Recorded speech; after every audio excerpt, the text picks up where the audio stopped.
tax exemption on certain income of some IFSC units are expiring on 31/3/2024. To provide continuity in taxation, I propose to extend the date to 31/3/2025. Moreover, in line with the government's vision to improve ease of living and ease of doing business, I wish to make an announcement to improve taxpayer services. There are a large number of petty, non-verified, non-reconciled or disputed direct tax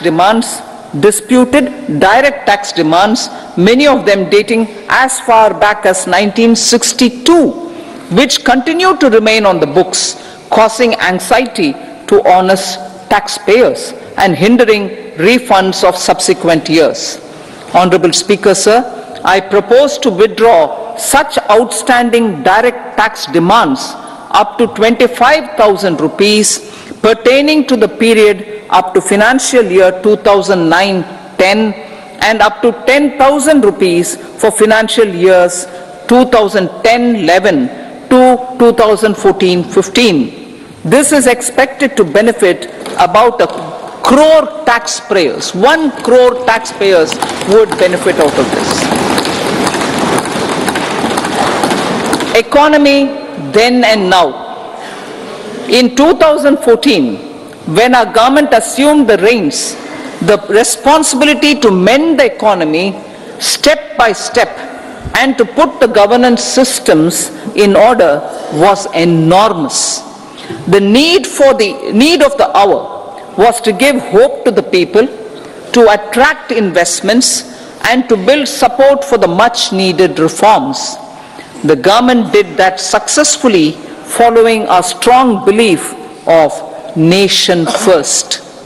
The crisis of those years has been overcome, and the economy has been put firmly on a high sustainable growth path with all-round development.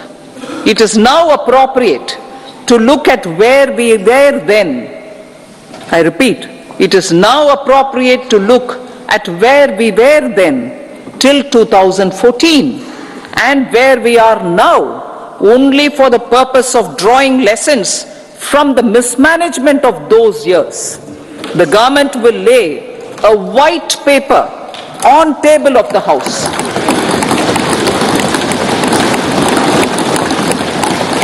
The exemplary track record of governance, development and performance, effective delivery and Jan Kalyan has given the government trust, confidence and blessings of the people to realize whatever it takes. The goal of Vikasit Bharat with good intentions, true dedication and hard work in the coming years and decades. With this, Honorable Speaker, I commend the interim budget to this august House. Jai Hind.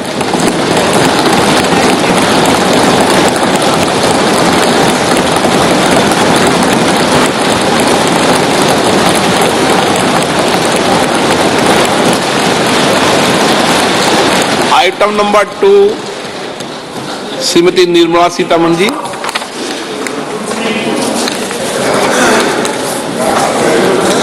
So, with your permission, I rise to lay on the table the following statements under Section 3(1) of the Fiscal Responsibility and Budget Management Act 2003, Medium-Term Fiscal Policy cum Fiscal Policy Strategy Statement and Macroeconomic Framework Statement.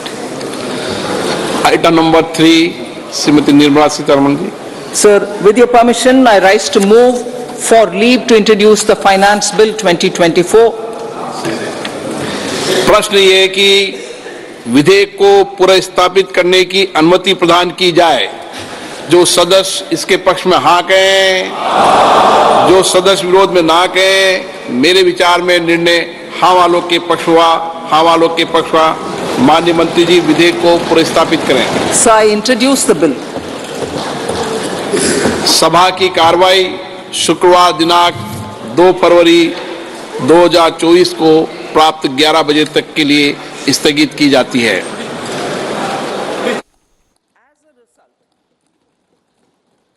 As a result, our young country has high aspirations, pride in its present, and hope and confidence for a bright future. We expect that our government, based on its stupendous work, will be blessed again by the people with a resounding mandate. I present the interim budget for 24-25. Indian economy has witnessed profound positive transformation in the last 10 years. With the blessings of the people, when our government, under the visionary and dynamic leadership of Honorable Prime Minister Shri Narendra Modi, assumed office in 2014, the country was facing enormous challenges. With Sabka Saath, Sabka Vikas as its mantra, the government overcame those challenges in right earnest. Structural reforms were undertaken. Pro-people programs were formulated and implemented promptly. Conditions were created for more opportunities for employment and entrepreneurship. The economy got a new vigor. The fruits of development started reaching the people at scale. 2024-25 ఆర్థిక సంవత్సరానికి గాను ఆర్థిక మంత్రి కేంద్ర ఆర్థిక మంత్రి నిర్మలా సీతారామన్ తాత్కాలిక బడ్జెట్ను ప్రవేశపెట్టారు. సుదీర్ఘంగా ప్రసంగించినటువంటి నిర్మలా సీతారామన్ అనేక అంశాలకు సంబంధించినటువంటి వివరాలని పూర్తిగా వెల్లడించడం జరిగింది. ముఖ్యంగా ఆదాయ పన్ను వర్గాలకు కొంత ఊరట లభించినట్టుగా కనిపించింది. ఈ బడ్జెట్లో ప్రత్యక్ష పన్నుల వసూళ్లు 3 రెట్లు పెరిగాయి. సో పన్ను చెల్లింపుదారుల సొమ్మును దేశాభివృద్ధికి వినియోగిస్తున్నామంటూ కూడా చెప్పారు. అదేవిధంగా కొత్త పన్ను విధానంలో 7 లక్షల వరకు కూడా ఎలాంటి పన్ను లేదంటూ కూడా మరొకసారి ప్రకటించారు. అదేవిధంగా FDI అంటే ఫస్ట్ డెవలప్మెంట్ ఇండియాకు సంబంధించినటువంటి వివరాలను కూడా వెల్లడించడం జరిగింది.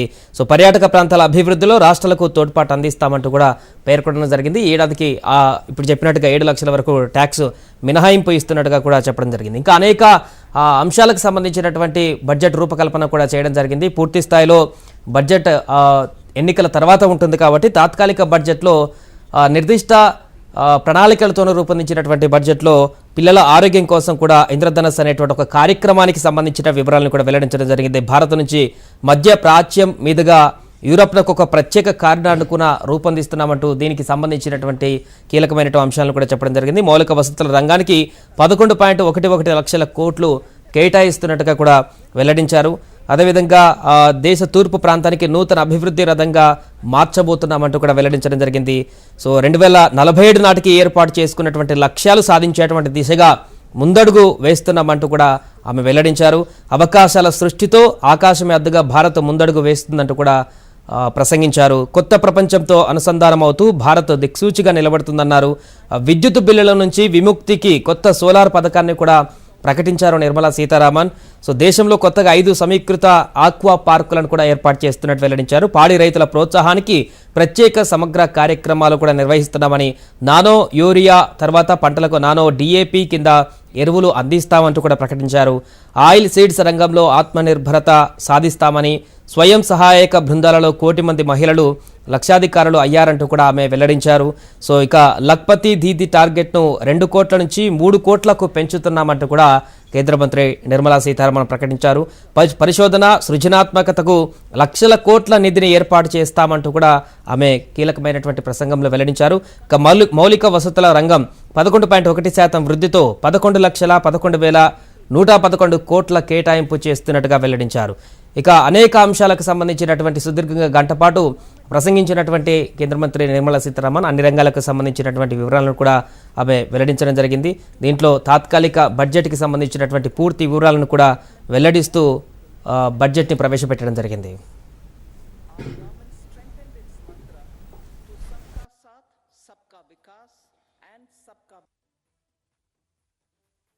I present the interim budget for 24-25. Indian economy has witnessed profound positive transformation in the last 10 years. With the blessings of the people, when our government, under the visionary and dynamic leadership of Honorable Prime Minister Shri Narendra Modi, assumed office in 2014, the country was facing enormous challenges. With Sabka Saath, Sabka Vikas as its mantra, the government overcame those challenges in right earnest. Structural reforms were undertaken. Pro-people programs were formulated and implemented promptly. Conditions were created for more opportunities for employment and entrepreneurship. The economy got a new vigor. The fruits of development started reaching the people at scale. The country got a new sense of purpose and hope. Naturally, the people blessed the government with a bigger mandate. In the second term, our government, under the leadership of Honorable Prime Minister, doubled down on its responsibilities to build a prosperous country with comprehensive development of all people and all regions. Our government strengthened its mantra to Sabka Saath, Sabka Vikas and Sabka Vishwas. Our development philosophy covered all elements of inclusivity with the whole of nation approach of Sabka Prayas. The country overcame the challenges